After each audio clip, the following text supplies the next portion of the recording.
తెలుసా? న్యూటన్ తెలుసా? సైంటిస్ట్. ఏం చేశారు అతను? క్యాలిక్యులస్. ఇక్కడ మ్యాథ్స్ టీచర్ ఎవరు ఉన్నారండి? మీకెందుకు క్యాలిక్యులస్ ఎవరు కనిపెట్టారు? న్యూటన్. అది ఎప్పుడు కనిపెట్టారు తెలుసా అతను? చూడు, ఒక సముద్రం ఒడ్డున ఉండి, విను, ఒక సముద్రం ఒడ్డున ఉండి గుళకరాలు తీసి పెబుల్స్ని ఒక ఫారెన్ లాంగ్వేజ్లో క్యాలిక్యులస్ అంటారు, దాన్ని కనిపెట్టాడు. అంటే నేను గుళకరాయితో సమానం అని న్యూటన్ అనుకున్నాడు.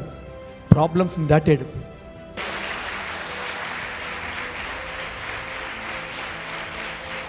చూడు, మనందరికీ తెలుసు థామస్ ఆల్వా ఎడిసన్ ఏం కనుక్కున్నాడు? బల్బ్. మనకు అక్కడ వరకే తెలుసు. 10,000 సార్లు ఫెయిల్ అయిపోయాడండి, ఆయన కనుక్కున్నాడండి, అక్కడ వరకు తెలుసు. ఎడిసన్కి ఫ్యాక్టరీస్ ఉండేవి, న్యూ జెర్సీలో ఫ్యాక్టరీస్ ఉండేవి. ఒకరోజు 64 ఏళ్ళ తన వయసులో ఫ్యాక్టరీలన్నీ అగ్నికి ఆహుతైపోతూ దహించుకుపోతున్నాయి. ప్రాబ్లమ్స్. కొడుకు వచ్చాడు, నాన్న ఫ్యాక్టరీలన్నీ మండిపోతున్నాయిరా. ఎడిసన్ చెప్పిన మాటలు, మీ అమ్మకి ఫోన్ చేయి, మీ అమ్మని కూడా రమ్మనమను, వాళ్ళ ఫ్రెండ్స్ని కూడా రమ్మనమను. వాళ్ళ జీవితంలో ఎంత ఉవ్వెత్తున ఎగిసేటువంటి జ్వాలలను, ఎంత ఉవ్వెత్తున ఎగిసేటువంటి అగ్గి కీలలను చూడలేరు, వాళ్ళని రమ్మని ఫోన్ చేయరా బిడ్డ అని చెప్పాడు Edison.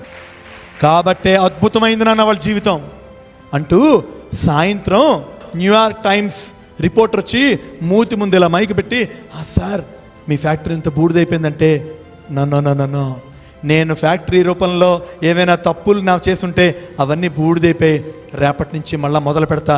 Within few days you will see Edison's total factories in a new glorified colourful running way అని చెప్పాడు. That is what is.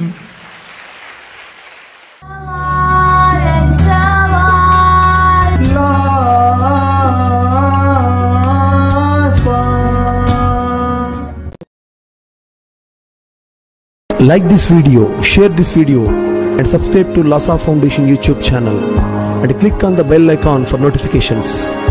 Do write your valuable comments and suggestions in the comment box and ask for more new videos on which subjects you want. Support Lhasa Mission.